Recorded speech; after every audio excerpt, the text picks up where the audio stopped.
This reef is very, very special. Everything that's bad for a reef is going on in this bay. This bay has been overfished for over 100 years. There's big palm tree plantations that are spewing out fertilizer into the bay, all the sewage water from Tela. So it's very interesting that we have a reef where supposedly there should be no reef at all. Not only do we have a reef, it's a reef that has more coral coverage than any other reef in the Mesoamerican area.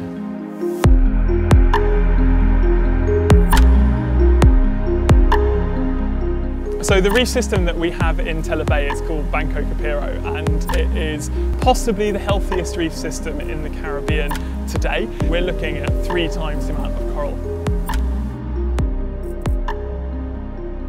It was only discovered to scientists in about 2010-2011. And we think that one of the key reasons that the reefs in Tela are so healthy is because they have very, very high populations of the longer-spined sea urchin.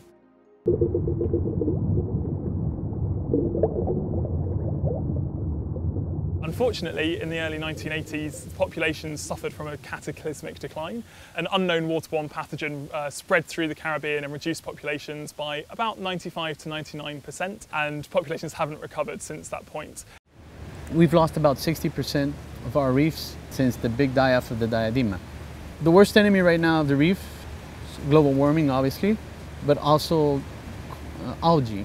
So we're shifting from coral coverage to algae coverage. Diadema are very aggressive eating algae.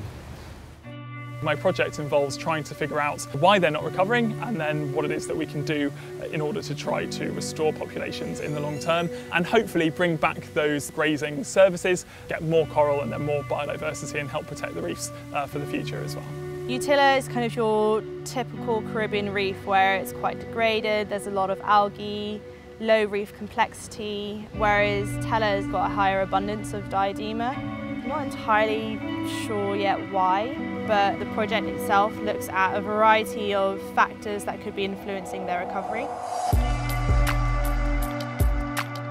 I've been looking at the predatory avoidance behaviour of sea urchins. The Diadema species are a naturally cryptic species, so they do use the reef to hide in and as protection when they're not looking for food.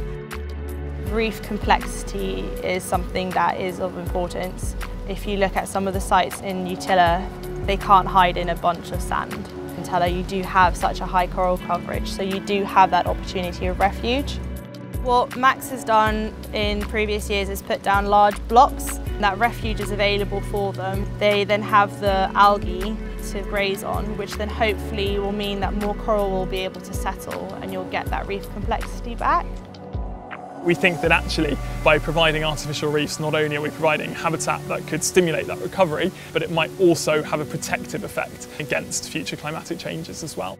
A reef in 20 years' time is going to look very different to a reef today, and a reef that is predominantly grazed by urchins might ultimately look very different to a reef where the ecosystem is a bit more balanced. But I very firmly believe that we should be doing our best to ensure the survival of coral reefs in some way, shape or form, and just try to do our best to help both of them, really. Most of the things that we're doing are mitigating factors. Mitigating is kind of a bad word because it just means that we're prolonging something. It'll happen, but it'll happen later. And that's kind of a sad story to tell people. When it comes to Diadema, we can tell people a better story, a story that has a better ending.